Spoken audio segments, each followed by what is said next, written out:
c'est l'état de celui que l'autorité force ou a forcé à vivre hors sa patrie. L'exil, c'est aussi celui qui vit hors sa patrie par sa propre résolution, ou celui qui a résolu de lui-même de se bannir de sa patrie. L'exil, c'est aussi tout séjour dans un lieu qui n'est pas celui où l'on voudrait être. L'exil, c'est aussi tout séjour que nous passons dans un lieu qui n'est pas celui où l'on voudrait être, où l'on voudrait vivre. Et le mot asile, c'est le refuge où l'on se met à l'abri des poursuites de la justice, d'une persécution ou encore d'un danger. Je réitère pour ceux qui sont en train d'écrire. L'exil, c'est l'état de celui que l'autorité force ou a forcé de vivre hors sa patrie. L'exil, c'est aussi celui qui prend la résolution de se bannir lui-même de sa patrie. L'exil, c'est tout séjour que nous passons dans un lieu qui n'est pas celui où l'on voudrait être, où l'on voudrait vivre. Et ici, on parle de la contrainte. Et le mot asile, c'est le refuge où l'on se met à l'abri de poursuites de la justice, d'une persécution ou encore d'un danger. En lisant la parole du Seigneur dans le texte de Jean que nous venons de lire, Apocalypse chapitre 1er, le verset 9, de prime abord, nous devons retenir ceci, que la vie chrétienne est une vie de sacrifice. La vie chrétienne est une vie de sacrifice. Si nous sommes appelés fils de Dieu, c'est pour être sacrifiés ou pour devenir de sacrifice. Jésus-Christ est notre modèle parfait. Christ n'était pas seulement sacrificateur, mais Christ était lui-même un sacrifice. C'est le seul sacrificateur qui s'est sacrifié, pas pour son péché, pas pour sa désobéissance, mais pour le péché de ceux qu'il devait sauver de la loi du péché et de la mort. Une autre vérité, c'est que la manière dont Christ nous a été présenté déterminera notre attitude dans les épreuves. La manière dont Christ nous a été présenté déterminera notre attitude dans les épreuves. Bien-aimés dans le Seigneur, aujourd'hui, il y a plusieurs personnes qui sont confrontées à de diverses réalités.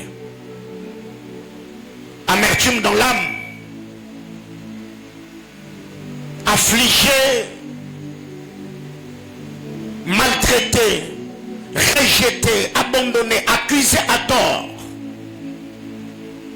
Toutes ces persécutions, toutes ces tribulations, toutes ces épreuves auxquelles nous sommes ou serons confrontés, ce sont des choses qui, d'une manière ou d'une autre, arriveront par moments indépendamment de notre volonté. Mais notre attitude dans ces épreuves-là, dans ces difficultés-là, dans ces calamités-là, est déterminée par la manière dont Christ a été peint, a été présenté. C'est pourquoi quand vous lisez la parole du Seigneur dans Apocalypse chapitre 3, le verset 3, la Bible déclare: rappelle-toi comment tu as reçu et entendu. face à l'épreuve, secoué de partout, tiré de part et d'autre, la manière dont Christ a été présenté déterminera également notre attitude, notre manière de vivre, notre comportement, nos réactions dans les épreuves. C'est tout ce qu'on nous a eu, qu'on a eu à nous présenter. C'est un Jésus qui donne mariage, c'est un Jésus qui donne enfant, c'est un Jésus qui donne travail, c'est un Jésus qui élève. Les jours où on vivra le contraire de ce que Jésus fait, on pensera que ce n'est pas lui.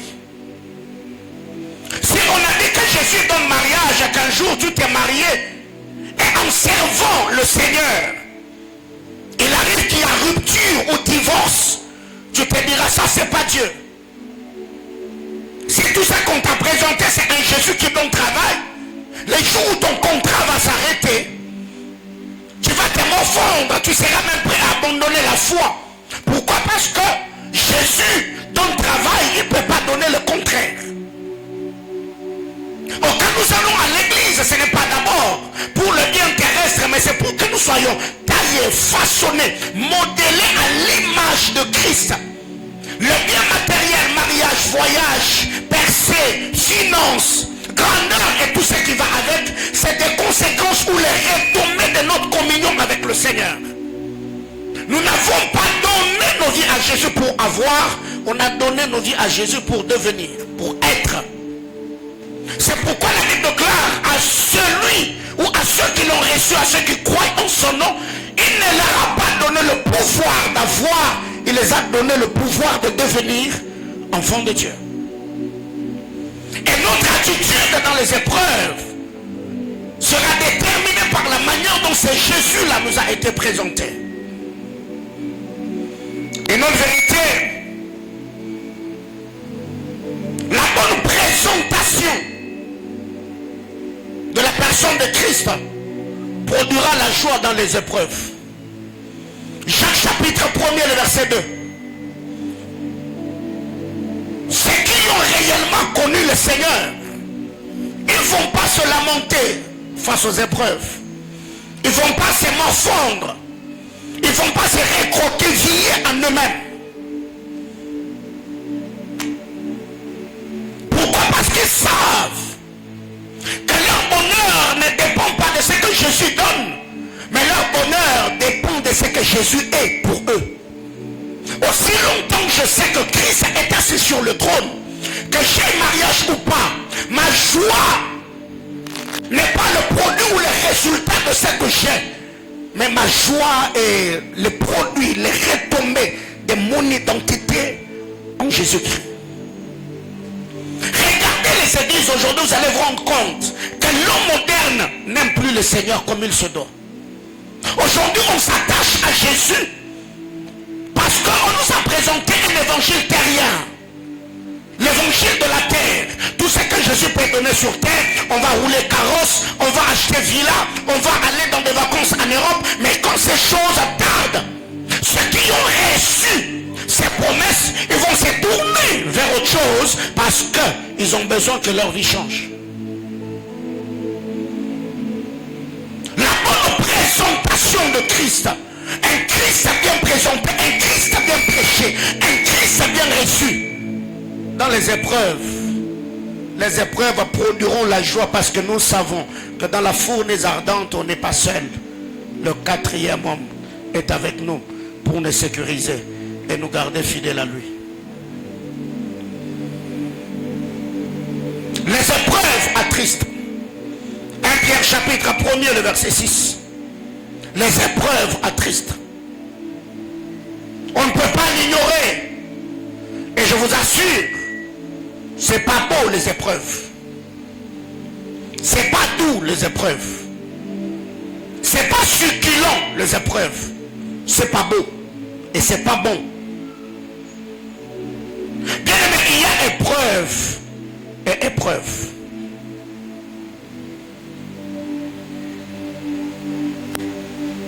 Celui qui a déjà pleuré dans un deuil où une personne a perdu son enfant, l'intensité de ses larmes douleur qu'il y a dans son cœur est différente de celui qui a perdu quelqu'un qui est sorti de ses entrailles.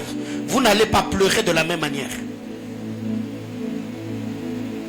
Quelqu'un qui a déjà versé les larmes parce que un de ses meilleurs amis a perdu son père ou sa mère ne pleurera pas de la même manière que celui qui a perdu un père ou une mère. C'est que quand nous parlons des épreuves, les épreuves attristent, ça fait mal, ça déséquilibre. Et il y a même des gens aujourd'hui qui ont été exposés à plusieurs choses. Oppression satanique, ils sont devenus alcooliques, d'autres même sont devenus lesbiennes, d'autres aujourd'hui vivent dans l'homosexualité, la zoophilie et d'autres pratiques, seulement parce qu'ils ont eu l'amertume dans l'âme. Et face à leur épreuve, ils n'ont pas pu bien digérer l'épreuve. Pourquoi? Parce qu'ils se sont recroquevillés en eux-mêmes. Même en souriant, ils ont l'amertume dans l'âme. Et ces personnes souffrent à petit feu. Ces personnes meurent. Ils se tuent petit à petit. Alors qu'il y a des gens tout autour d'eux. Seulement parce qu'ils n'ont pas eu le temps de digérer. Parce que l'épreuve attriste. Bien-aimés frères, qu'est-ce que nous devons retenir? Quand vous lisez la parole de Dieu dans Marc chapitre 10, le verset 30, c'est après que Simon-Pierre ait posé la question à Jésus en lui disant: Maître, tu dis qu'il est difficile pour un riche d'entrer dans le royaume, alors que c'est aisé ou c'est facile pour qu'un chameau passe par le trou d'une aiguille. Alors nous qui avions tout abandonné et t'avons suivi, nous là on aura quoi? Jésus a donné cette promesse à deux volets. Il a dit: tous ceux qui auront quitté père, mère, terre, frère, sœur, ils recevront le centuple.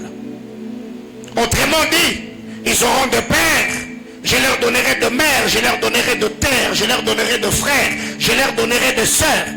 Mais il y a un bonus attaché à ce bonheur: la persécution, la tribulation.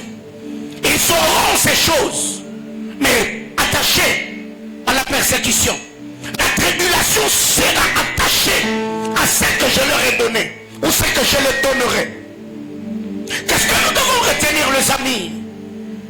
Au jour d'aujourd'hui, quand je regarde autour de moi, étant chrétien, enfant de Dieu, pasteur, chaque mardi je suis au bureau, je vous reçois. Et il y a des gens que je reçoive. Les jours des cultes, il y a des gens qui nous écrivent. Pas seulement ceux de cette église dans le corps de Christ. Je me suis rendu compte qu'aujourd'hui, il y a plusieurs personnes qui, face aux épreuves, l'amertume qu'ils ont dans l'âme, les souffrances et les réalités auxquelles ils sont confrontés, ils n'arrivent pas à relever la tête. Et toutes les fois où nous avons l'oppression de la vie, on ne sait pas voir Dieu comme étant ancêtre de mon nombre de choses qui arrivent, mais directement nous relativisons. Directement, on se morfond, on pleure, on se lamente. Bien-aimé frère, qui t'a dit que ce que Dieu va te donner, ça s'accompagnera par la paix? Non. Tout ça que le Seigneur fait, il ne le fera pas seulement dans un climat de sérénité. Non. Le Seigneur peut te donner un mariage, mais à côté de ces mariages-là, il y a des épines autour.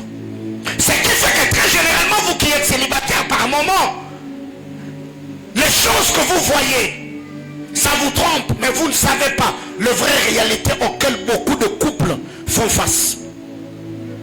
Et il y a des gens jusqu'ici, tout ce qu'ils savent faire dans les églises, c'est seulement prier: Seigneur donne-moi mari, Seigneur donne-moi femme, Seigneur donne-moi mari. Mais si vous rencontrez ceux qui sont mariés et que ces personnes vous parlent à cœur ouvert, vous allez vous poser d'ailleurs des questions. Est-ce que c'est vraiment ça le mariage ou c'est autre chose?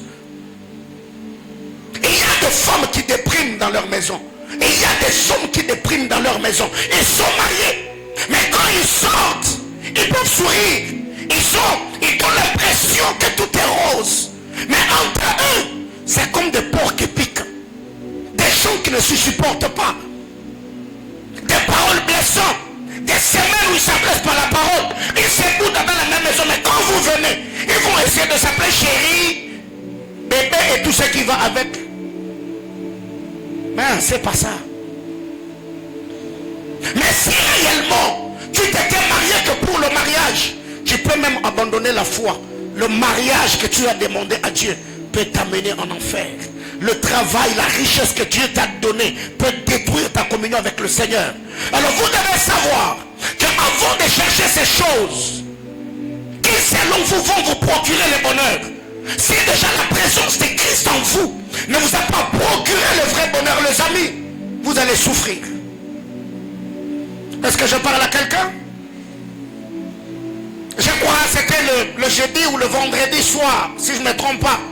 J'étais au téléphone avec quelques personnes à Kinshasa. C'est les membres de ma famille. On m'appelle pour me dire, écoute, tel était sorti quand il est rentré, tel a tapé, tel a fait ceci, tel a fait ceci. Et je crois mon épouse est là. J'ai commencé à parler. J'ai parlé à la belle-sœur, je devais parler à mon frère. Je parlais, et je les ai calmés. Et hier, c'est la belle-mère de mon frère qui m'appelle pour me dire, écoutez, pasteur, je dis, maman, vraiment, est-ce que, vraiment, vous voyez déjà ce que ça fait? Mais si ces couples sortaient, ceux qui le voient dehors, ils vont penser qu'à l'intérieur de la maison, tout est parfait. Si déjà la présence du Seigneur dans ta propre vie ne t'a pas donné la joie, ne t'a pas procuré le bonheur dont tu as besoin, ce n'est pas la présence d'un mari, ce n'est pas la présence d'une femme, ce n'est pas le contrat que tu vas signer, ce n'est pas le voyage que tu vas effectuer, ce n'est pas la maison que tu vas acheter qui vont te procurer de bonheur. Il y a plusieurs personnes qui ont de ces choses, ils sont malheureux, ils sont malheureuses. L'argent ne donne pas le bonheur, les enfants ne comblent pas, le mariage ne comble pas, la richesse ne comble pas. Nous avons besoin de ces choses pour survivre, mais la joie véritable ne se trouve qu'en Jésus. Je disais que la joie véritable ne se trouve qu'en Jésus. Aujourd'hui, il y a des personnes qui sont malheureux parce que les enfants que Dieu leur a donnés, ces enfants passent nuit dans des boîtes, ces enfants avortent, ces enfants le rendent malheureux. Il y a des hommes qui ont eu des femmes qui les ont rendus malheureux. Il y a des femmes qui ont eu des hommes, des femmes qui les ont rendus malheureuses. Et aujourd'hui, ces personnes ont des maladies psychosomatiques, pas parce que quand ils étaient dans leur maison, ils étaient malades et ces maladies sont venues seulement le jour où cette femme-là s'est mariée à cet homme-là, elle est devenue malheureuse. Alors si tout ce que vous voyez dans la vie chrétienne, ces mariages, ces voyages, je vous dis que vous êtes les hommes les plus malheureux sur la terre. C'est ce que le frère Paul nous dit. Si notre foi, si notre communion avec le Seigneur ne tourne qu'autour du manger et du boire, alors là, nous sommes les hommes les plus malheureux. Qui n'a pas de problème sur terre? Nous avons tous des problèmes. Mais seulement, on est mature.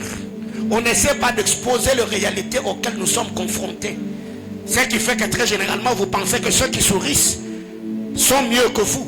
Mais par moments, ils peuvent avoir des véhicules de maison, mais ils traversent des moments très compliqués. Que vous, qui n'avez peut-être pas à manger, mais vous avez la paix du cœur. Lui peut-être il a le réfrigérateur ou le frigo, je ne sais pas, le congélateur rempli de vivres. Mais quand il se met à table pour manger, il se souvient de certaines choses, il n'y a pas d'appétit. Alors que toi dans ton coin, tu penses que cette personne-là, parce qu'il a une belle maison, qui a la vie dedans, alors d'ailleurs que toi qui passes nuit dans ta petite maisonnette, tu as plus de paix, de joie et de bonheur que la personne qui passe nuit dans le château. Les amis, lisons la parole de Dieu.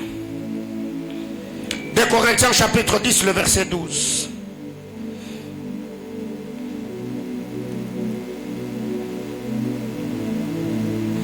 Corinthiens chapitre 10, le verset 12. La Bible déclare: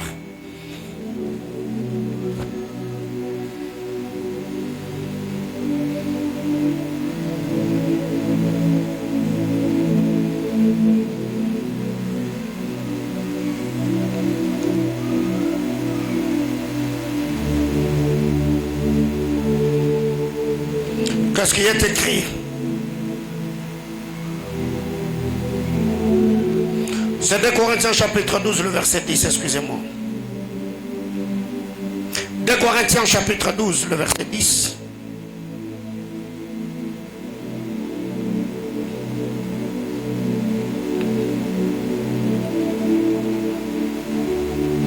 C'est pourquoi je me plais dans mes faiblesses, dans les outrages, dans le calamité, dans le persécution, dans le détresse, pour Christ. Car quand je suis faible, c'est alors que je suis fort. Version parole de vie.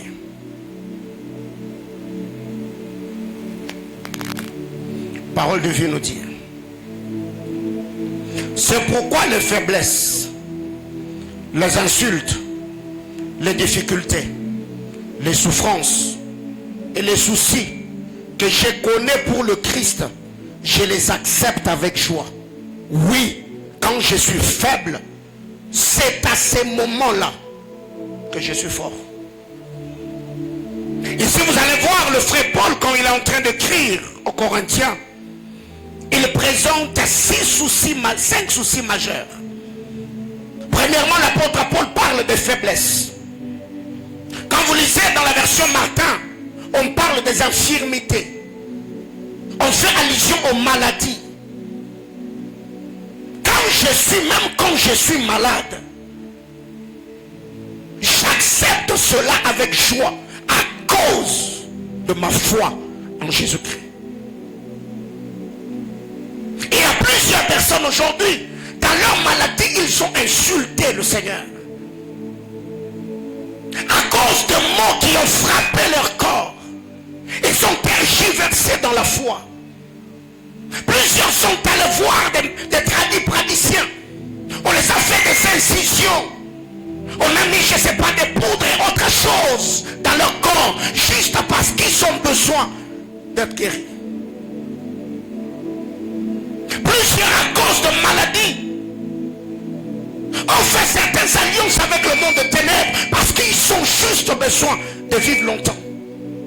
Mais l'apôtre Paul est en train de dire, même dans la maladie, même dans mes faiblesses, j'accepte cela avec joie à cause de ma foi et de mon attachement au Seigneur.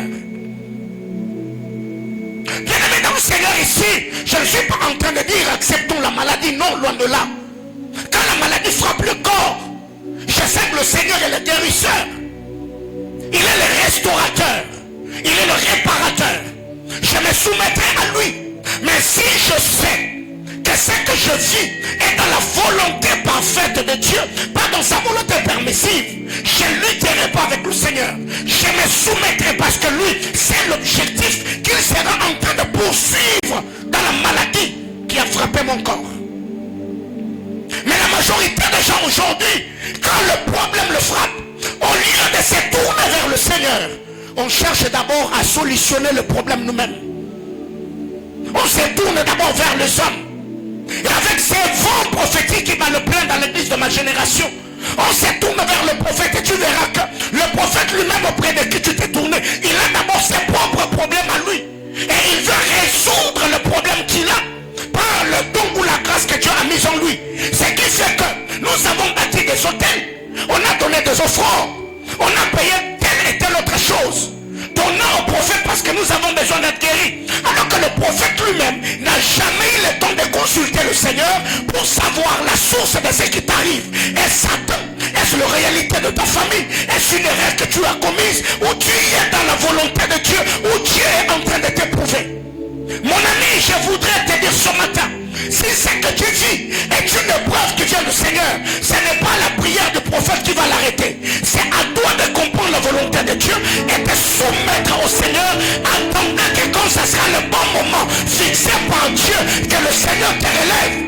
Et c'est la compréhension des objectifs et des desseins de Dieu. C'est la leçon tirée dans notre épreuve qui va l'écouter. Si Dieu a prévu que ton épreuve fasse 3 mois, mais toi tu n'as pas compris, jusqu'à 3 mois tu n'as rien compris, le Seigneur va allonger ton épreuve jusqu'à ce que tu comprennes ce que tu devais comprendre, ce que tu dois comprendre dans l'épreuve. Quand Dieu a parlé au père Abraham, Dieu a dit à Abraham qu'Israël allait sortir en Égypte Après combien d'années? 400 ans. 400 siècles, n'est-ce pas? Ils sont sortis avec un ajout de combien d'années? 80 ans. Parce qu'un n'avait pas compris. Quand Dieu a suscité Moïse, c'était déjà le 4e siècle. Mais comme ils n'ont pas compris que le gars que Dieu a envoyé, c'est notre libérateur, le temps est passé. C'est que quand c'est une preuve qui vient du Seigneur, c'est que j'ai à faire. Ce n'est pas d'abord demander à Dieu d'écouter l'épreuve, c'est d'abord chercher à comprendre la source du problème et payer le prix en me soumettant à la volonté parfaite du Seigneur, tout en tirant de leçons. Qu'est-ce que le Seigneur veut que je comprenne dans ce que je suis en train de vivre? C'est quand tu vas comprendre que le Seigneur va écourter l'épreuve parce qu'il sait qu'il passera par toi afin de consoler, de fortifier, d'édifier ceux qui seront en train de passer par où tu es passé. Même dans les difficultés, Paul dit je l'accepte avec joie. Deuxième réalité que l'apôtre Paul nous présente, c'est les insultes. Est-ce qu'il y a quelqu'un qu'on a déjà insulté ici? Ah, vous êtes bien. Si vous êtes là, soyez les bienvenus dans le club.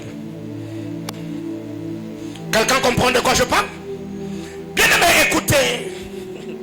Vous n'avez pas encore goûté à la dépression. Vous n'avez pas encore goûté à la dépression. Un moment de rejet, d'abandon. Toi, tu peux être là pour les autres. Mais alors qu'il n'y a personne qui peut se soucier de ce que toi tu endures et traverses. Tu peux essuyer les larmes des autres, alors que toi, les larmes qui coulent de tes yeux, c'est le sang, mais personne ne sait le voir. Tu peux alors soigner la blessure de quelqu'un qui a été, qui s'est coupé par une lame de rasoir, alors que toi tu as plein de couteaux poignardés dans le dos et dans le cœur, et personne ne peut voir le saignement.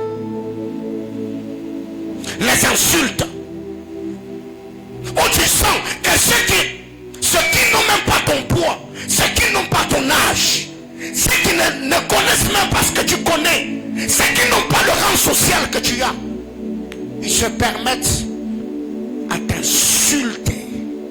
On t'envoie des notes vocales, on t'écrit, ils disent des choses derrière ton dos et tu te dis Seigneur dans cette histoire. Et d'ailleurs les gens qui nous font ces choses, ce sont toujours des personnes pour qui nous nous sommes sacrifiés un moment dans la vie.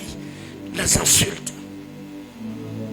Les gens qui pouvaient avoir le temps de témoigner de nous et dire que cette personne-là, c'est une bonne sœur, c'est un bon frère. Ce sont ceux-là qui alimentent et renforcent le bataille ou le combat auquel vous êtes confrontés. Même dans les insultes, je les accepte avec joie parce que c'est la volonté de Dieu.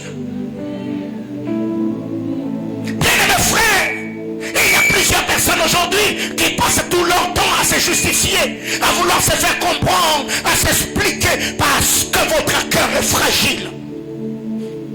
Tout ce que vous savez faire, c'est que les gens vous laissent tranquille, que les gens ne vous insultent pas. Ce n'est pas en t'expliquant que tes explications vont convaincre celui qui ne t'aime pas. Son cœur est déjà mauvais. Même si tu t'expliquais, même si tu le convaincs avec toutes les preuves à l'appui que tu es innocent, ce n'est pas ton innocence qui va t'innocenter. La personne ne t'aime pas, reconnais que cette personne ne m'aime pas, reconnais que c'est dans la volonté du Seigneur, c'est le prix à payer dans ma marche avec Dieu. J'accepte avec joie et je continue la marche. Combien aujourd'hui se sont découragés? La presse, arrangez-moi le son s'il vous plaît, il y a trop de sifflements. Combien de gens aujourd'hui sont tombés dans le piège de l'ennemi parce qu'on t'a insulté et tu dis moi ma bouche n'est pas cousue, je vais répliquer. Et l'autre qui insulte, c'est sa nature. Parce qu'il n'a pas la vie de Dieu, il n'a pas la sémence de Dieu. Donc lui en insultant, il ne voit pas qu'il est en train de pécher. Mais toi tu sais que c'est que je fais. Je suis en train d'ailleurs de m'éloigner du Seigneur parce que c'est désobéir à sa parole. Mais Dieu accepte quand même que l'ennemi t'amène sur le terrain où il veut que tu sois isolé pour bien t'abattre. Bien aimé frère, même dans les insultes, si tu sais que ce qui t'arrive, c'est dans la volonté de Dieu, ne te justifie pas. Reste à genoux, prions, implorant la grâce du Seigneur, que Dieu te justifie selon le plan éternel. L'apôtre Paul dit même les insultes.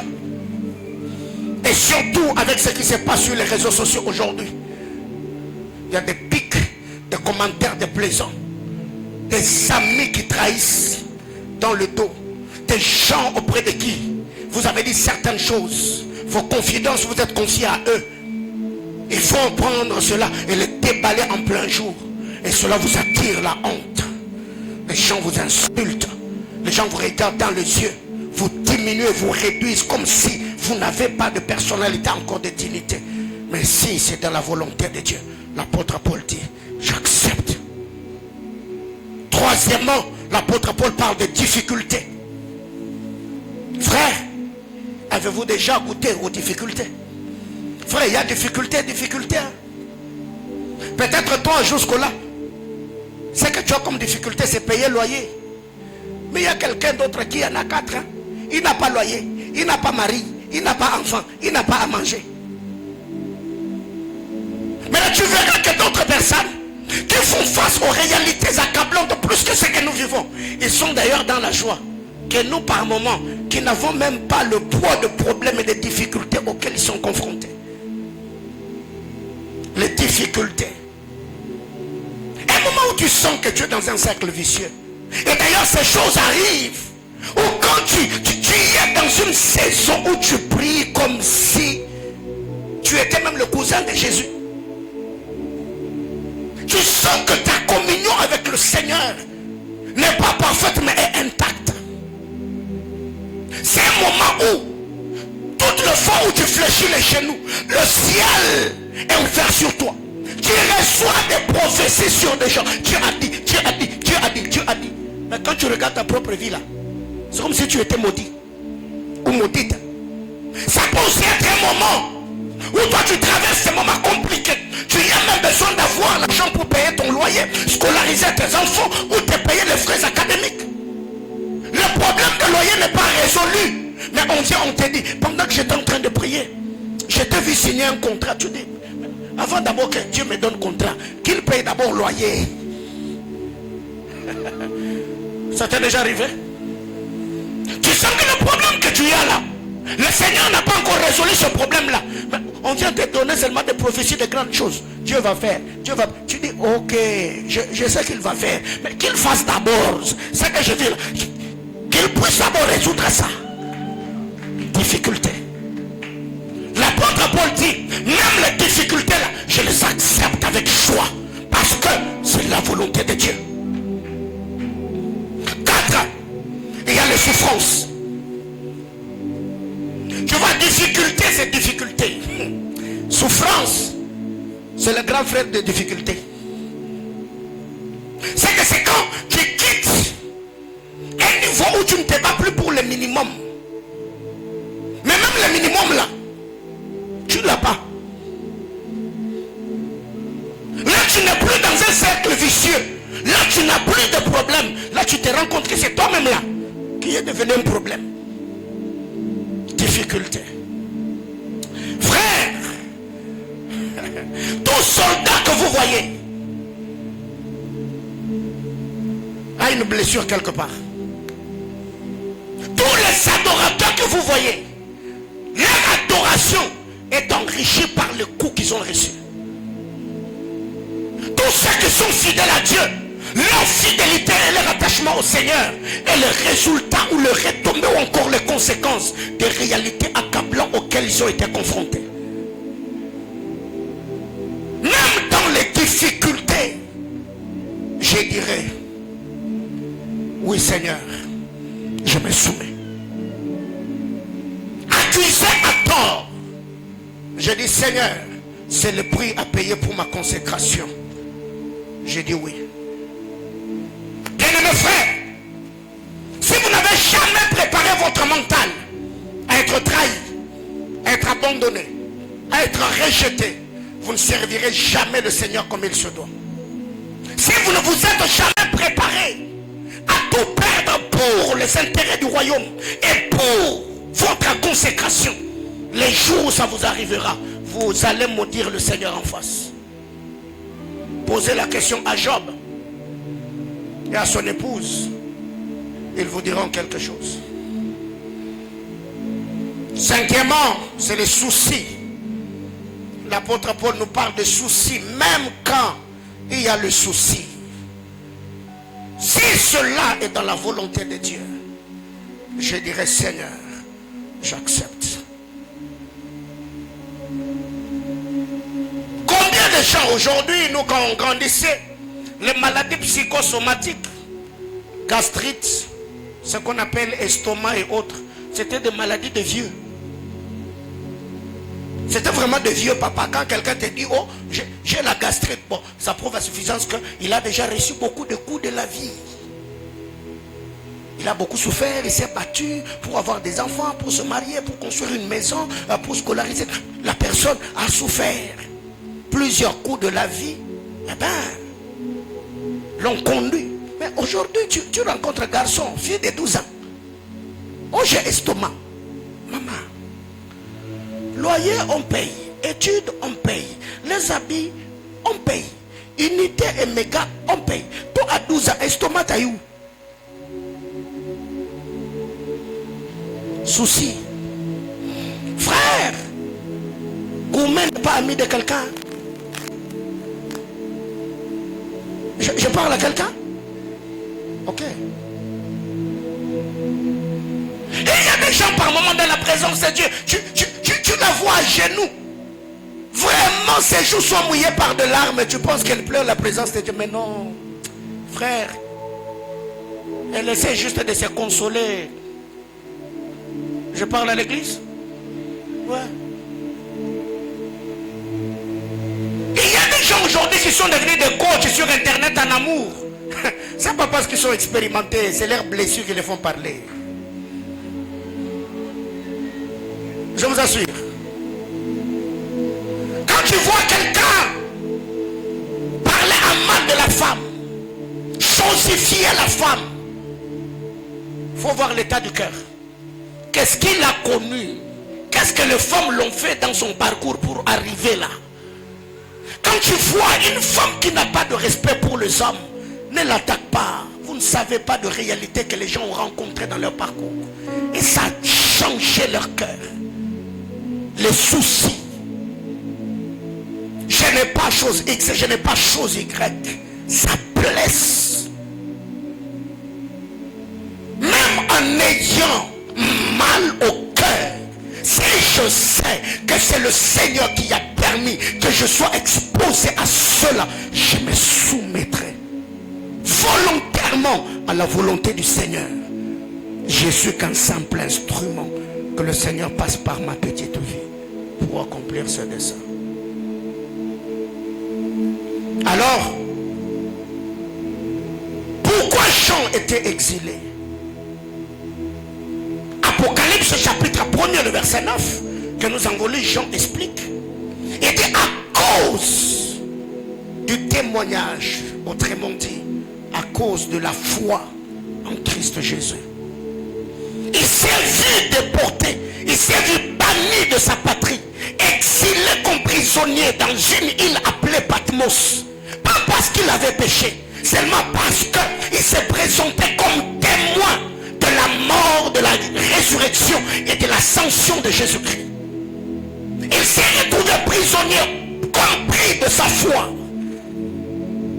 Moi, Jean, exilé dans l'île appelée Patmos, il a connu ces choses. Pas parce qu'il avait volé ou il avait touché aux interdits. Moi, Jean, votre frère, je souffre. Pourquoi? Parce que j'appartiens au royaume de Dieu. Parce que je reste patient en étant uni à Jésus. Je suis déporté dans l'île de Patmos parce que j'ai annoncé la parole de Dieu et que j'ai été témoin de Jésus. Le prix de sa foi. Je n'ai que 35 ans et à 35 ans j'ai perdu mon mari. Je je suis resté avec 2, 3, 4 enfants. Qu'est-ce que je fais pour me retrouver veuve à cet âge? Est-ce que je dois abandonner la foi parce que l'homme est parti? Cet enfant, c'est une prophétie que j'avais reçue venant du prophète Élisée. Quand je l'ai logé dans ma maison, il m'a dit que l'année prochaine, à la même époque, j'aurai un enfant. Le Seigneur s'est souvenu. Mais est-ce que cet homme m'a-t-il menti? Est-ce que c'est pour autant que je dois faire un deuil? Souvenez-vous de l'histoire de la femme sunamite. Élisée a prophétisé. Souvenez-vous de la veuve de Sarepta. Élie a mangé dans sa maison. Malgré la présence du roi, cela n'a pas empêché à la mort de frapper à son enfant. Souvenez-vous de Lazare. Même en étant ami de Jésus, sa soeur avait versé le parfum des vases de vagin, avait brisé sa vase d'albâtre et le parfum de grand prix que cette vase contenait pour parfumer les pieds de Jésus. Marie et Marthe avaient l'habitude de préparer pour Jésus, mais malgré leur sacrifice, la mort n'a pas eu peur de toucher à la vie de leur frère Lazare. Ce n'est pas parce que tu es chrétien, ce n'est pas parce que tu parles en autre langue que tu es à l'abri de problèmes. Et d'ailleurs, la Bible déclare le malheur. Attends souvent. C'est que si déjà tu n'as pas préparé ton mental, que dans cette vie, je recevrai de coups, le trahison, le rejet, l'abandon. Je peux aussi perdre un enfant, je peux perdre une femme, je peux perdre un époux, je peux tout perdre et recommencer à zéro. Frère, tu vas maudire et insulter le Seigneur en face. Et pourquoi nous ne sommes plus préparés à ces choses? Parce qu'on nous a mal présenté Jésus. Un Jésus bonbon, un Jésus biscuit. C'est lui qui ne donne que les bonnes choses. Et quand c'est les mauvaises qui arrivent, on est prêt à les lapider.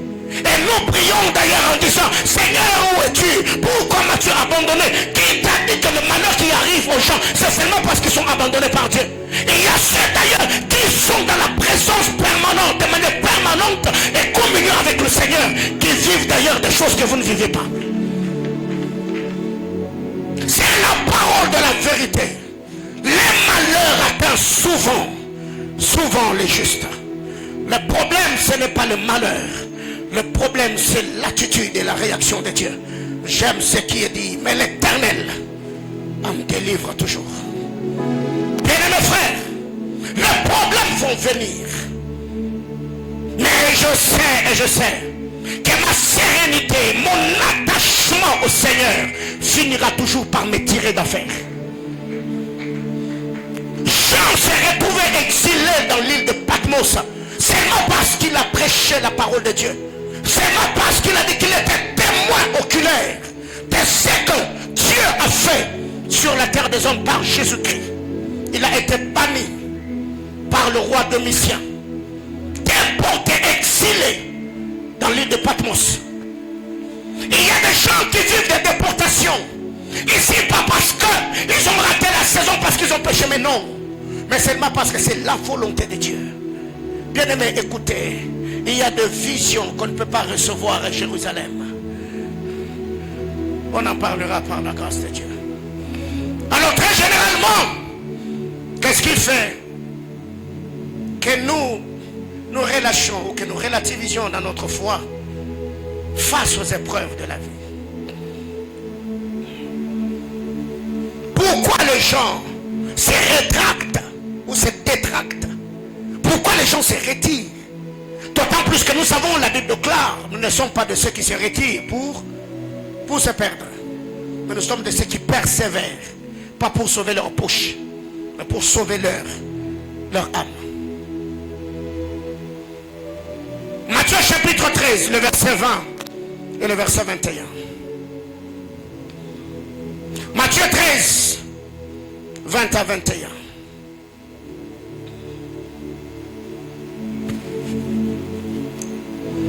C'est lui qui a reçu la sémence dans les endroits pierreux. C'est celui qui entend la parole et la reçoit aussitôt avec joie. Mais il n'a pas de racine en lui-même.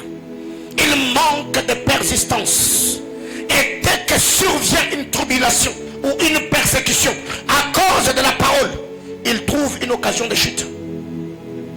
Pourquoi plusieurs personnes se retirent? Pourquoi ils se découragent? Par manque de résistance, manque de profondeur, manque de persistance. Ils ne sont pas persistants, ils ne sont pas persévérants. La Bible déclare, aussitôt que la parole est prêchée, ces personnes la reçoivent la parole avec joie. Alléluia, alléluia, alléluia. Il suffit seulement qu'ils sortent de la présence de Dieu. Une épreuve, difficulté, persécution, tribulation. La parole qui avait produit sa joie hier, une heure avant, cette personne, cette même parole devient pour lui une occasion de chute. Regardez seulement le chrétien comment il se comporte. Il a déjà bien habillé, il vient de l'église, il a parlé en d'autres langues, il a reçu une parole puissante qui a béni son âme. Il arrive seulement à la maison. On l'énerve. Hein? C'est pas des jours plus tard, non, non. Une heure après le culte. Il entre seulement dans un taxi-bus et que quelqu'un, parce qu'il a mis une chaussure, le bouton en dedans, et que quelqu'un a piétiné sa chaussure et qu'il voit qu'il y a de poussière. Hein? Mais à l'église, cette personne a donné l'offrande, cette personne a prié, cette personne a jeûné, cette personne était dans Beraka, il a cherché Dieu. Épreuve, la personne est prête à lâcher prise. Bien-aimés frères, est-ce que tu es sûr que la vie de prière que tu as, le niveau de la connaissance que tu as, le degré d'intimité que tu as avec le Seigneur te mettra à l'abri des malheurs ou des difficultés qui pourront s'abattre sur toi? Combien de gens aujourd'hui à l'église, elle peut être là, elle n'a pas d'enfant, il n'a pas de travail. L'homme de Dieu sous l'onction de l'esprit, il libère une parole. Je décrète et déclare que toutes les femmes qui n'ont pas d'enfant ici, alléluia, elles passent devant et donnent l'offrande. Quand seulement elle rentre à la maison,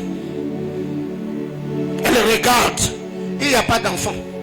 Soit elle est en train de suivre un film et qu'elle voit une femme qui embrasse ses enfants directement. Et elle faut. Et c'est le quoi piné. Batie tomba. Et puis maman pépé. Et la personne qui avait dit alléluia, amen. Après, tu es tango nini, yesoyo. Non. Tu étais à l'église. On a déclaré en disant, cette semaine qui va commencer, tous ceux qui ont passé d'interview, on va vous appeler. Bon, je ne suis pas en train de déclarer, c'est un exemple que je donne. Pourquoi vous êtes comme ça? Depuis longtemps là, vous ne dites pas amen, hein? Vous voyez? Vous étiez à 5 et on vous dit 4, on les a appelés. C'est le ton nom là qu'on n'a pas appelé. Comment tu réagis face au vent contraire qui, après avoir jeûné, prié, bâti l'autel, reçu même une prophétie? Beaucoup de sœurs, vous êtes ici, vous ne croyez plus au prophète parce que quand tu as commencé la relation, un prophète a dit, Dieu m'a dit que cet homme là c'est l'homme de ta vie. Et tu y as mis rein, tu y as mis poumon, tu y as mis foie, tous les organes tu as mis dedans parce qu'on t'a dit que c'est Dieu. Et après les gars ont donné gourmet. Tu vois? Dans toutes les fois où tu vois quelqu'un qui a dit, oh l'eau soprate là-bas, aïe aïe aïe aïe aïe aïe, je sens le Seigneur me dire. Et toi tu ouvres les yeux, tu fais ça. Tout le monde, sauf moi. Et même dans ton cœur là, tu dis Seigneur, à mon angate, à mon angate, à mon besoin de yokangote, à mon angate. Frère, Dieu est souverain. Il peut avoir dit aujourd'hui que l'homme là, c'est l'homme de ta vie. 2 jours plus tard, le gars est allé te tromper avec une prostituée attrapée sida.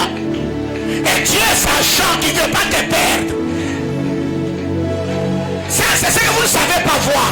Dieu, sachant que ce gars-là, il t'a trompé, il a maladie dans le corps, et ta destinée, tu ne peux pas t'unir à lui. Dieu a créé Goumen, mais toi, au lieu de venir Dieu.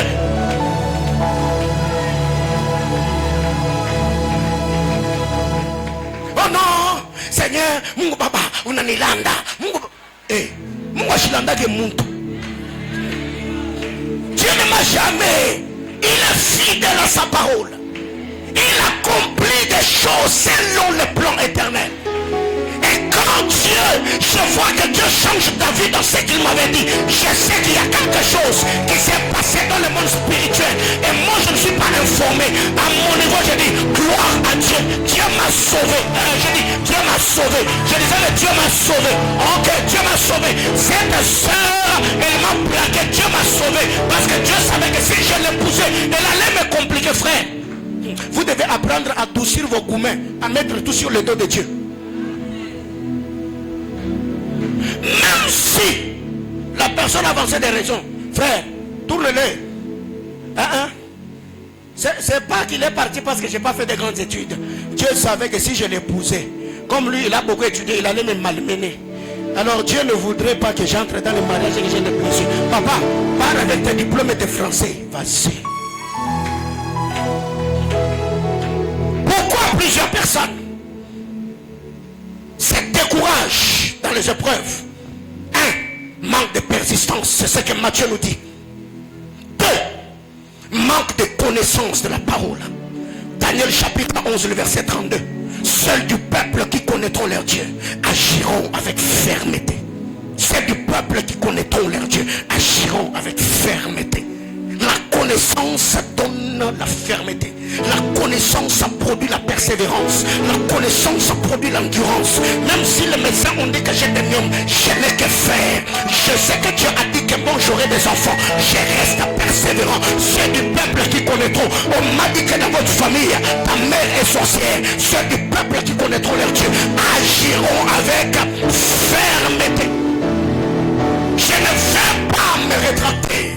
Je ne veux pas abandonner la foi. Je ne veux pas arrêter ma vie de prière. Car je sais et je sais que la connaissance que j'ai de Dieu me donne la détermination. Va me donner la constance. Va me donner la détermination.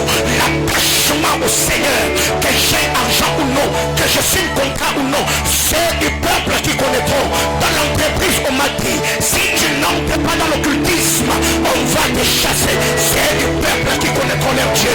Cet homme m'a dit, parce qu'on n'a pas d'argent, allons toucher au fétiche, s'acquisition notre bénéfice pour avoir l'argent. C'est du peuple qui connaîtront leur Dieu. Cette femme m'a dit, chérie, tu vois, nous on n'a pas d'argent. Et si tu volais dans la caisse de l'État, c'est du peuple qui connaîtront leur Dieu.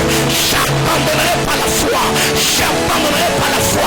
J'ai la connaissance du Dieu des Hébreux. C'est un Dieu qu'on ne mélange pas. C'est du peuple qui connaîtront leur Dieu. Le roi m'a dit, si je n'adore pas, je serai mis dans la fournaise ardente. C'est du peuple qui connaîtront leur Dieu. Agiront avec fermeté. Je suis comme Daniel. On m'a dit, si tu n'adores pas, tu iras dans la fosse au lion. C'est du peuple qui connaîtront leur Dieu. Agiront avec fermeté. Je suis comme Tamar. Un homme m'a dit, couche avec moi. Mais je sais, c'est du peuple qui connaîtront leur Dieu. Agiront avec fermeté. On m'a dit que pour donner des prophéties avec des détails, va toucher au fétiche qu'on te fasse de cameau. Je sais et je sais, c'est du peuple qui connaîtront leur Dieu. Les dons spirituels n'est pas les dons des magiciens, n'est pas les dons des francs-maçons, n'est pas les dons des féticheurs. C'est du peuple qui connaîtront. Un frère qui était mon prétendant, il m'a abandonné, il m'a plaqué. Malgré mon investissement, je n'abandonnerai pas la foi. C'est du peuple qui connaîtront, agiront avec fermeté. Bien-aimé frère, reprends ta place. Savez, il y a beaucoup de gens qui ne savent pas punir Satan. Quand certaines choses arrivent, Satan veut voir ton attitude vis-à-vis de Dieu. Il a dit au Seigneur, tout touche au bien de Job, tu verras comment Job te maudira en face. Satan a touché à tout ce qui appartenait à Job. Il est venu vers Job. Il a vu que Job n'a rien fait. Satan va chez la femme de Job. Il entre en elle. Et la femme de Job vient et dit à Job, maudit Dieu et meurt. Ce n'était pas la femme de Job qui parlait, mais c'est Satan qui parlait par la femme de Job pour pousser Job à maudire Dieu, afin qu'il trouve d'arguments pour dire à Dieu, je te l'avais dit qu'il allait te maudire. Mais Job regarde sa femme et dit, tu es une femme insensée. Autrement, c'est à Satan que Job est en train de répondre. Il dit, tu es insensé, parce que dans le jardin de Dieu, la Bible avait dit que le fils de la femme t'écrasera la tête. Tu es insensé, ta tête ne fonctionne pas, tu as un problème de cerveau. Je ne peux pas maudire le Seigneur. Quand tu vois que quelque chose en quoi tu t'étais investi et que Satan l'a touché, c'est un moment de le corriger, de le punir en restant fidèle à Dieu, pour qu'il comprenne que ton âme n'était pas attaché aux choses. Toi tu aimais le Dieu des choses que j'étais en train de dire à quelqu'un, le moment où tu sens que Dieu t'a parlé, Dieu t'a promis, mais les choses ont mal tourné, ne te détourne pas de Dieu de peur de donner Satan raison, mais corrige Satan, punit Satan, pour qu'il comprenne que toi, ton attachement, ta foi n'était pas basée sur les choses, mais tu aimais Dieu. La connaissance. Toi, le souci de la vie permet à plusieurs personnes de briser leur communion avec Dieu. Les soucis de la vie. Il y a des gens qui sont soucieux. Le matin, il est soucieux. À midi, il est soucieuse. Le soir, il est soucieux. Les soucis de la vie. Les soucis de la vie. Matthieu chapitre 13, le verset 22. Matthieu 13, 22. La Bible déclare, c'est lui qui a reçu la sémence parmi les épines. C'est celui qui entend la parole. Mais en qui le souci du siècle et la séduction des richesses étouffent cette parole et la rendent infructueuse. Il y a des gens qui sont soucieux même dans la présence de Dieu. Soucieux même dans la présence de Dieu. Pendant que les autres adorent, lui il est là, il vous regarde. Il n'est pas ici. Déjà dans sa tête, il voit déjà les bailleurs même après culte. C'est la fête du Mwango Yao. Comment je vais faire où? Bon, j'ai déjà 27 ans. Il y a mes petits amis là. Mon petit ami fiancé. Comment je vais faire où? Bon, après ce culte là, je vais manger quoi? Soucieux. La Bible déclare, la bonne parole est prêchée. Ces personnes n'arrivent pas à recevoir la parole avec joie. Parce que les soucis du monde, les richesses de la terre, les séductions étouffent la parole. Le souci. Bien-aimé dans le Seigneur, la Bible déclare, qui d'entre vous par ce souci peut même ajouter une coudée de vie?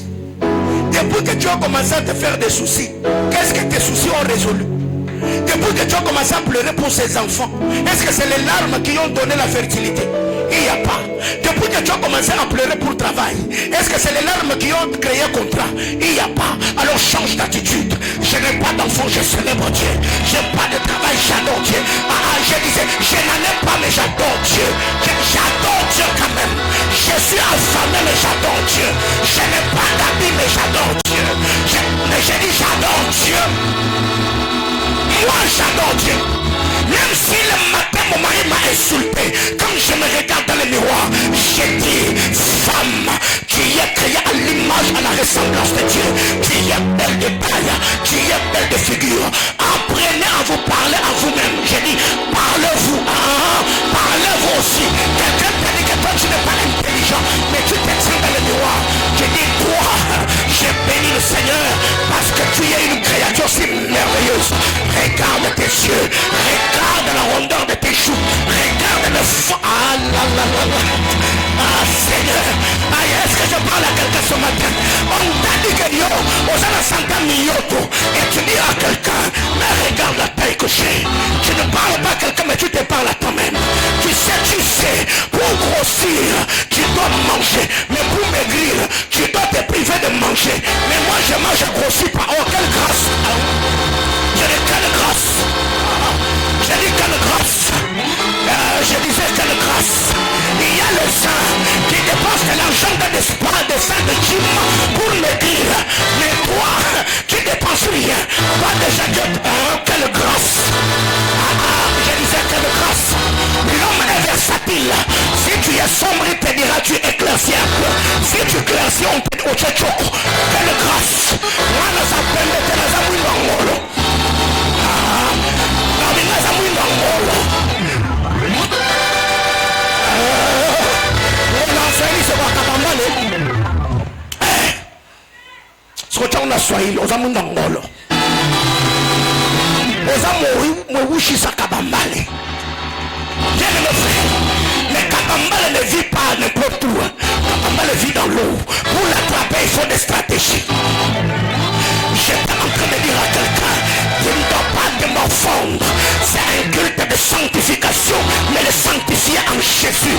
J'ai confiance en moi-même, créé à l'image de Dieu. La forme que j'ai, c'est que la forme que Dieu veut. La taille que j'ai est compatible à ma destinée. Je ne peux pas changer de taille parce que toi tu es exigeant. J'ai la taille, Dieu me donné cette taille. Il savait que c'est avec cette taille que j'accomplirai ma mission. Je ne grossis pas. Et aussi si je suis grâce, je ne veux pas diminuer parce que toi tu veux. Je reste tel que je suis parce que c'est la volonté de Dieu.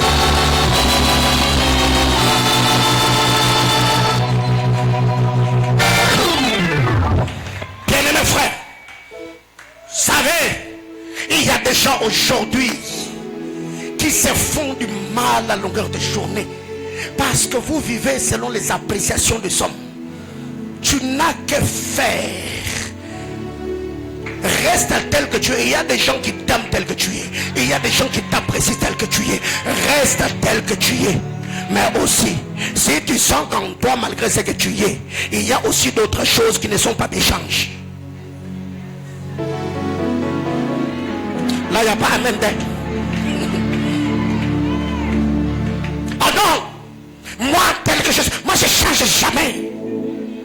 Hein? Et ça, tu parles à ton mari. Maman, tu as amen. Tu fais. C'est le sang. Parce que entre ce que tu disais et ce que tu voulais dire, il y a un coup de poing qui t'a rencontré. Alléluia. Donc, il y a des choses aussi que nous devons changer. Sur le plan caractériel, éthique, déontologie, il y a des choses que nous devons changer afin de vivre aisément avec d'autres personnes dans la société. Donc on n'est pas des rabbis. Ou maintenant tu rates, tu fais asseoir ton mari, tu vois, hein? Tu as raté le culte de ce matin. Tu as raté. Je te dis, moi Dieu m'aime. Pasteur a dit quoi? Envoie, je t'envoie le lien. Je ne veux pas commenter, toi-même on va suivre.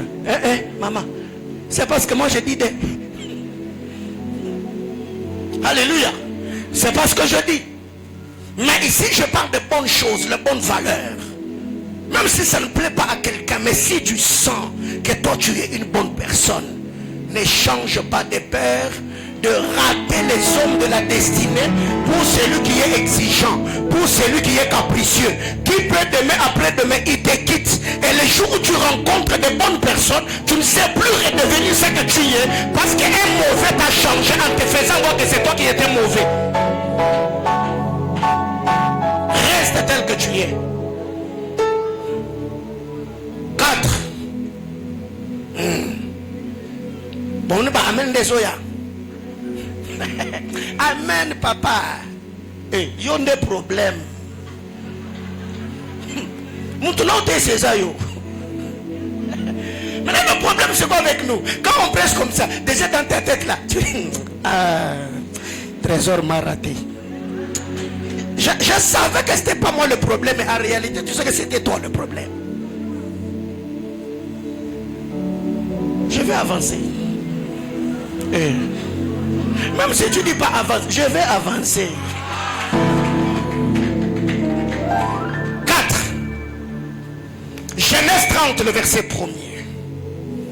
4e chose. Ce qui fait que les gens refroidissent dans leur marche avec Dieu. Des gens s'érocrent qui vivent. Des gens deviennent soucieuses. Rachel vit que Léa ne donnait point d'enfant. Rachel vit qu'elle ne donnait point d'enfant à Jacob. Elle porta envie à sa soeur et elle dit à Jacob, donne-moi des enfants ou je meurs. donne-moi des enfants ou je meurs. Pourquoi certaines personnes arrivent à refroidir dans leur marche avec Dieu? L'envie. Ils veulent à tout prix avoir ce que les autres ont. Ils veulent devenir comme les autres. Ils veulent avoir la grâce que les autres ont. Ils veulent recevoir des choses que les autres ont. Alors nous oublions que nous ne sommes pas de jumeaux. Même si on l'était, chacun a sa destinée. Chacun a son parcours avec le Seigneur. Chacun a des prix à payer, a des prix qu'il a payés pour avoir ce qu'il a. Bien-aimé dans le Seigneur, l'envie est un poison. Je disais que l'envie est un poison. La vie est un poison. Dans cette génération, il y a des jeunes filles qui se promènent avec iPhone 15 alors que son père est un fonctionnaire de l'État. Elle ne travaille nulle part. Elle collectionne 4 à 5 hommes seulement parce qu'elle a besoin d'avoir un téléphone. Il y a des jeunes frères aujourd'hui qui manipulent des gens au désert en train de demander des offrandes parce qu'ils veulent devenir prophètes. Il y a des gens aujourd'hui qui escroquent les gens dans les églises, mangent l'argent des offrandes, donnent des fausses prophéties pour avoir ne fût-ce que quoi mettre sous la dent. L'envie détruit. La Bible déclare, Rachel vit qu'elle ne donnait point d'enfant à Jacob. Après elle dit à Jacob, donne-moi des enfants ou je meurs. Pourquoi elle a demandé des enfants à Jacob ainsi dans la brutalité? Parce qu'elle était en compétition avec Léa. Parce qu'elle a vu Léa a eu Ruben, Léa a eu Lévi, Léa a eu Siméon, Léa a eu Juda. Rachel, quand elle se regarde, elle vit qu'elle n'avait pas d'enfant. Elle a voulu avoir des enfants comme Léa. Elle s'est tournée vers Jacob. Bien-aimé dans le Seigneur, est-ce que vous vous contentez de ce que vous avez? Est-ce que vous vous contentez de ce que Dieu fait?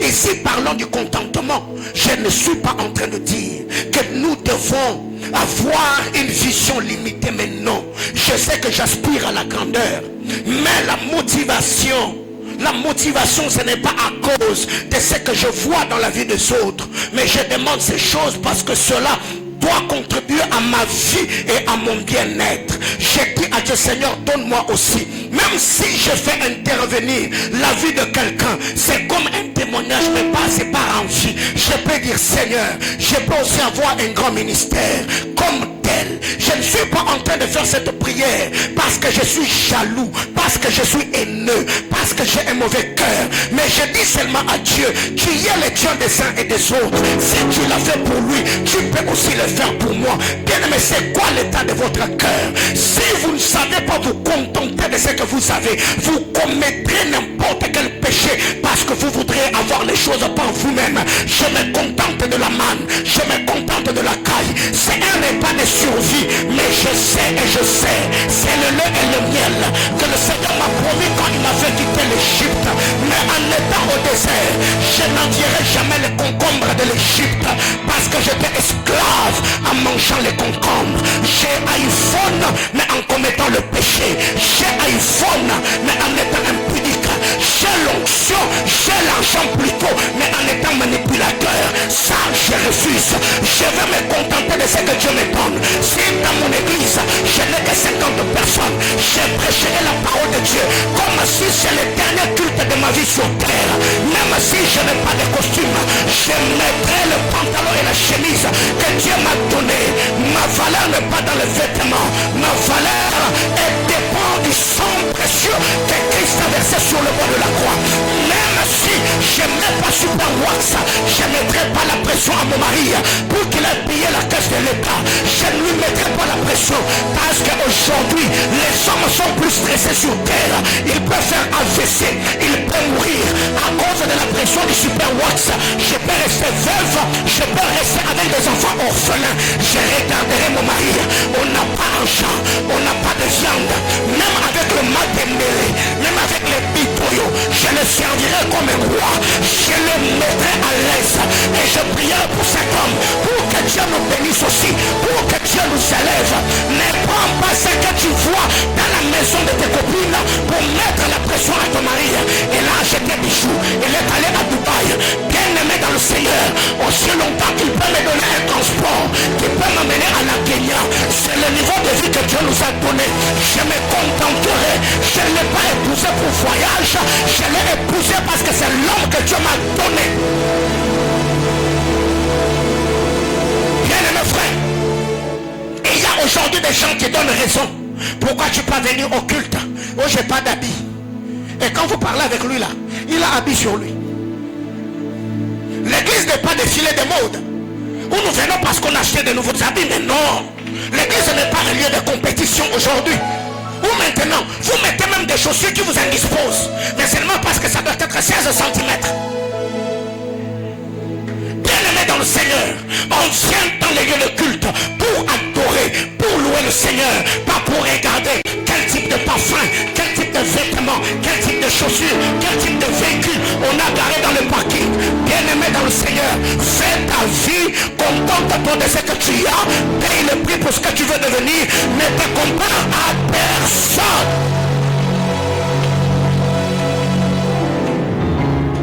Dieu d'ailleurs nous a aidés.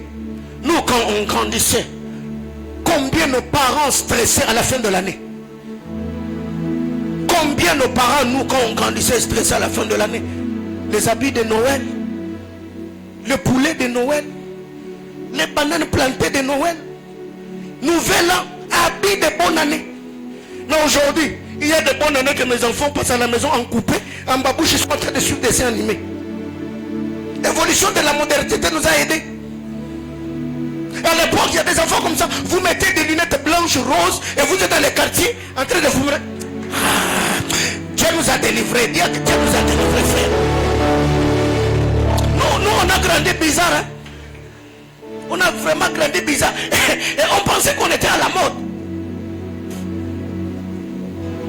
Et il y a même... Comme ça, avec lunettes, on dirait Kirikou. C'est lui qui est dans la maison des gens. L'homme a mangé poulet. Mais regardez les enfants d'aujourd'hui. Nouvelle là, on est à la maison. On adore Dieu.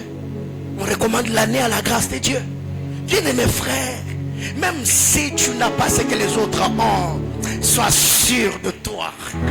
Tu ne vaux pas leur garde-robe. Tu ne vaux pas leur parking. Tu ne vaux pas leur parfum de marque. Même quand tu seras face aux riches, laisse-le sentir que tu as de la personnalité, que tu as la dignité, que tu connais ta valeur. Ne deviens pas complexé. Ne va pas non plus emprunter les habits de quelqu'un pour aller à une fête. Parce que tu ne sais pas après que tu aies tourné le dos à qui on enverra un texto que la robe de ce soir est venue. Et toi là, tu es là. Agoumama sur la piste. Alors déjà, que kotoyo ba texto yo tambola ekoki esimbi achubi ala tiangwa nzoke ça Karine. Papa, qui vous a dit que pour que tu sois élégant il faut seulement mettre robe soirée? Tu peux mettre un jean, veston, basket. Au créer look non la soirée, look na yo na soirée, basket, veston. Alors bino bo samuna be biloko na bino mangelinge le ça passe na misu. Yo y classe. Tu vas attirer là l'attention, particularité. Et à partir de la stratégie, robe soirée à pétra jean basket. Charisme belé. Vera coca. Et si planté en poulet. Ma casse na appétit. Nalié. Eh, son na la laté. Pongi pe ya na loti na bandoto. Papa, je vous assure, ça, c'est parmi les plus beaux cadeaux que j'ai reçus de Dieu. On se contente ce que Dieu nous donne. Je ne suis pas en compétition avec quelqu'un. On sait, je vous assure, aujourd'hui, 9 ans de vie commune, on m'a jamais tenu un discours. Tu vois, j'ai vu ça, jamais. 9 ans. Je dis bien 9 ans. Quand on achète pour nous. On fait pour nous. On n'est pas en compétition avec quelqu'un.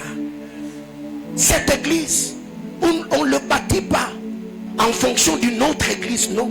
Nous bâtissons Manaïm selon le plan architectural que nous avons reçu de Dieu. Chères sœurs, mettez vos maris à l'aise. S'il n'en a pas, contente-toi de ce qu'il te donne. Arrange les lits, fais la chambre, entretiens ta maison. Cet homme-là sera heureux. Dernière chose pour ce matin. Hébreux chapitre 10, le verset 5. Hébreux chapitre 10, le verset 5. J'en avais 10, mais je vais m'arrêter ici. Hébreux 10, le verset 5, la Bible déclare. C'est pourquoi Christ entra dans le monde. Dit, tu n'as voulu ni sacrifice ni offrande, mais tu m'as formé un corps. Pourquoi plusieurs personnes se récoquevillent, se morfondent, se font de soucis? Seulement parce qu'ils n'ont pas la révélation de la mission que Dieu a attachée à leur vie sur terre.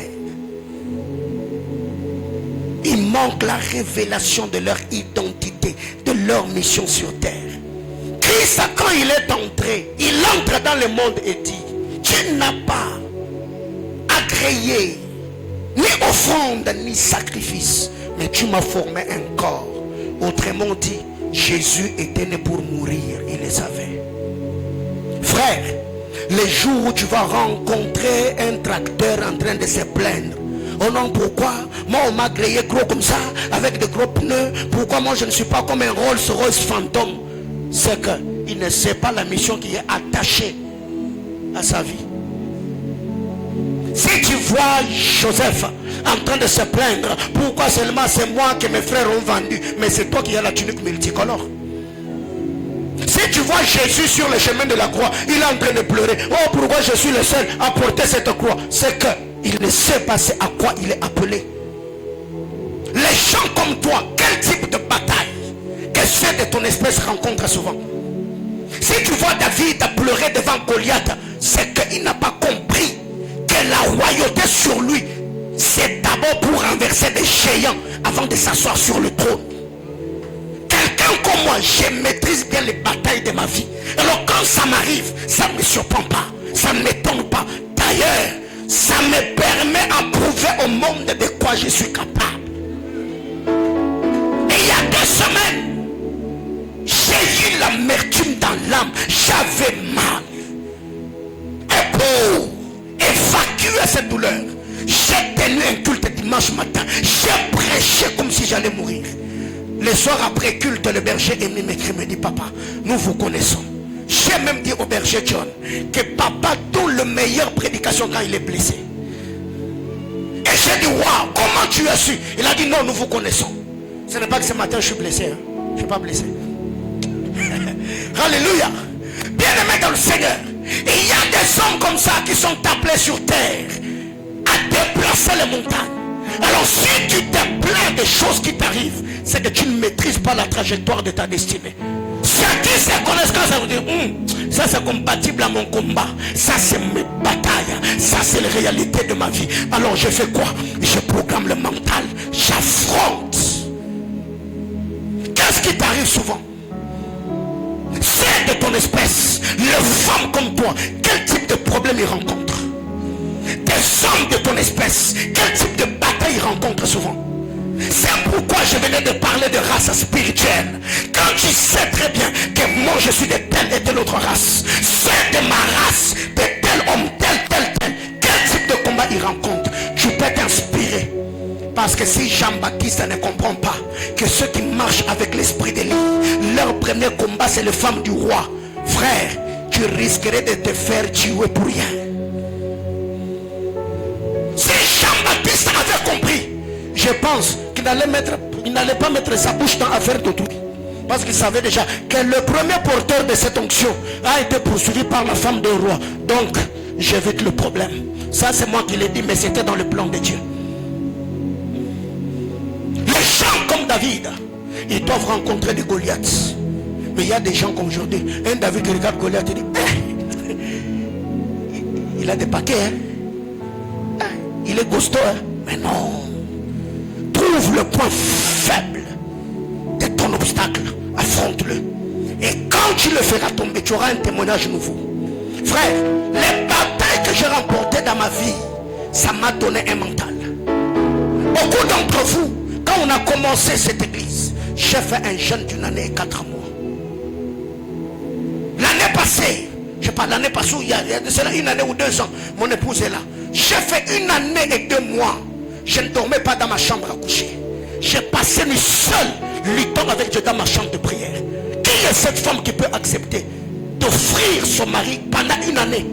Tu dors seul dans la chambre, mais lui est en train de lutter avec Dieu. Ailleurs, frère, il y a des gens qui payent le prix. Alors quand tu vois quelqu'un à se maintenir dans une dimension, frère, ne pense pas seulement que c'est la grâce de Dieu. Au-delà de la grâce, il y a des prix que les hommes payent. Je vous dis 1 année et 2 mois, seul à seul avec Dieu.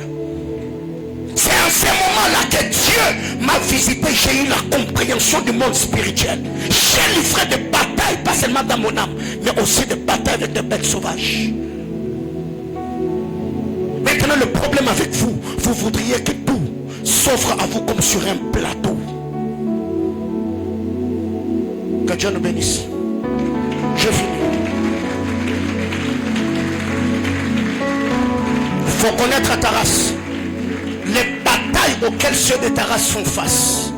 Quel type de combat des hommes comme moi rencontrent souvent? Les femmes comme moi dans leur mariage, quel type de bataille elles rencontrent? Tu vas arrêter de te plaindre, tu vas arrêter de te morfondre. Oh, moi j'ai pas d'enfant, oh, moi j'ai pas travail, oh, moi j'ai pas mariage. Oh, les femmes comme toi ne se marient pas facilement. Les hommes comme toi ne prospèrent pas facilement. Il y a des batailles que tu dois livrer. C'est pourquoi après le mois de mai, j'enseignerai sur la bataille de l'âme. Frère, la vie est un champ de bataille, frère. Ça va s'offrir à toi sur un plateau. Alors arrête un peu de te morfondre. Arrête un peu de te lamenter. Arrête un peu de t'apitoyer sur ton sort. Mon mariage, mes affaires. Non, non, non, non, non. Les gens comme toi, est-ce qu'ils prospèrent facilement? Non. Alors il faut comprendre ce que tu dois faire. On va prier le Seigneur.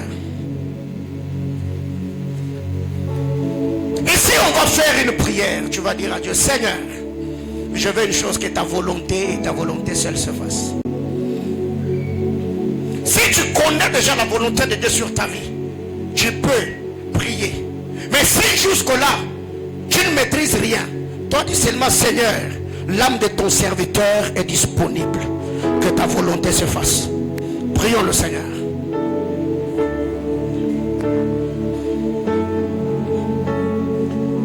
Parle à Dieu.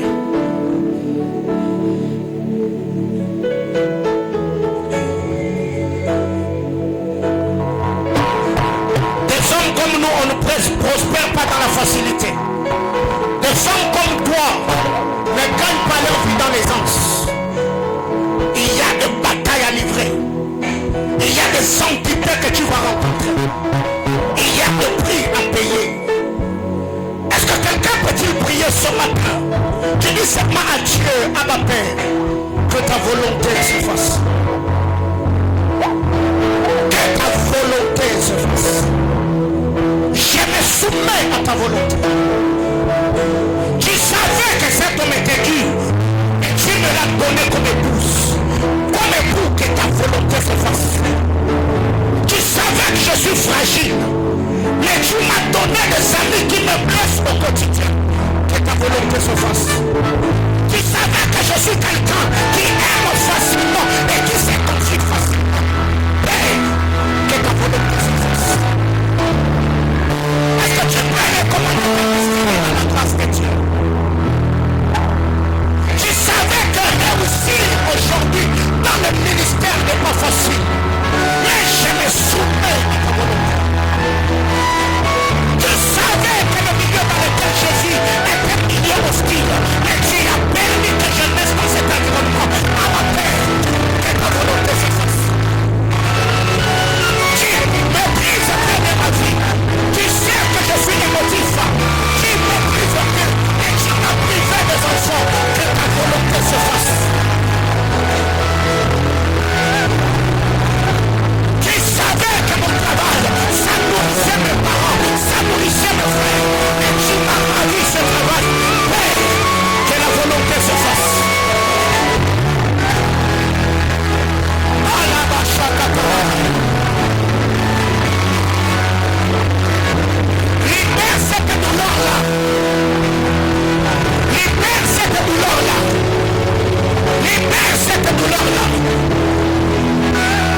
soutenant en étant en prison. Malgré cela, ce que j'ai reçu, c'est une blessure. Par ma peine, que ta volonté se fasse. J'ai fait confiance à Juda. J'ai lui-même confié la caisse de mon ministère. Malgré tout ce qu'il avait à sa disposition, il est allé le vendre pour 30 pièces d'argent. Malgré cela, que ta volonté se fasse. Jésus a prié à Gethsemane. Il a dit, parle bien. Éloigne cette coupe si tu le veux, mais pas ma volonté, mais que ta volonté à toi se fasse.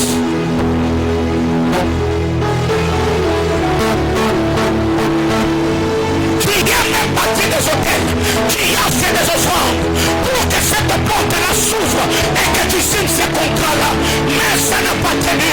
Ce matin tu dis, ah bah, que ta volonté se fasse.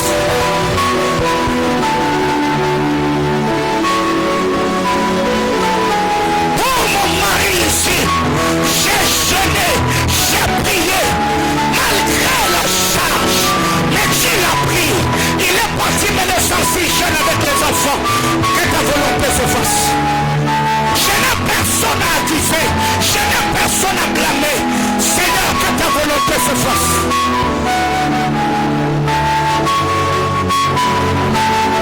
Et ma paix, que je me sois donné corps et âme.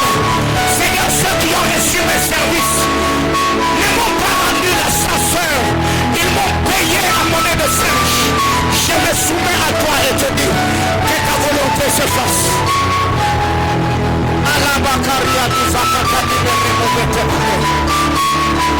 Aïe aïe aïe aïe.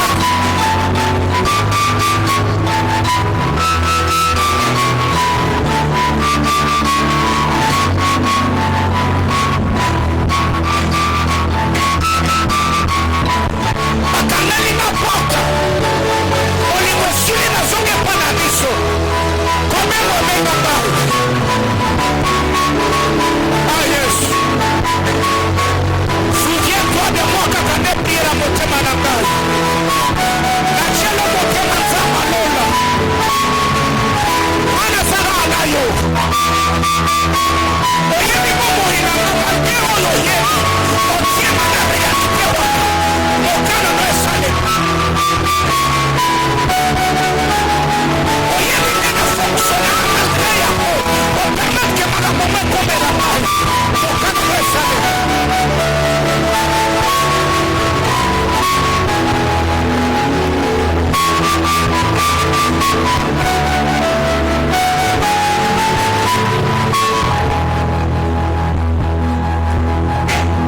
Aide-moi juste à placer ta main sur le cœur. Ça soit la main gauche ou la main droite.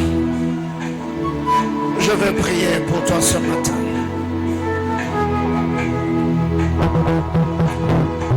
Place ta main sur le cœur. Nous allons prier. La Bible déclare, garde ton cœur plus que tout. Car c'est de ce cœur-là que vient la source de la vie. Dieu des alliances, tu m'as demandé de faire cette prière parce qu'il y a des destinées qui doivent prendre l'envol par la restauration des cœurs. Le cœur qui ont tant aimé, qui ont été trahis. Le cœur qui ont tant donné, mais qui ont été rejetés. Le cœur qui ont soutenu, assisté, qui ont été abandonnés. Seigneur, ce matin, c'est pour le cœur de mon frère et de ma soeur pour qui je prie. Restaure ces cœurs. Seigneur éternel, comme un faible mot et le message de ce matin rencontre une âme qui était abattue. Quelqu'un qui avait perdu la confiance en soi. Quelqu'un qui n'avait plus d'estime. Quelqu'un qui avait perdu l'assurance et le goût de la vie. Seigneur, je prie, donne-nous la force de survivre, Père éternel, même dans l'hostilité. Que le main de puissant de Jacob bande les blessures du cœur et nous donne la force de nous accepter tels que nous sommes, tout en croyant à la parole de Dieu et aux bonnes personnes qui sont encore autour de nous. Au nom de Jésus. Amen.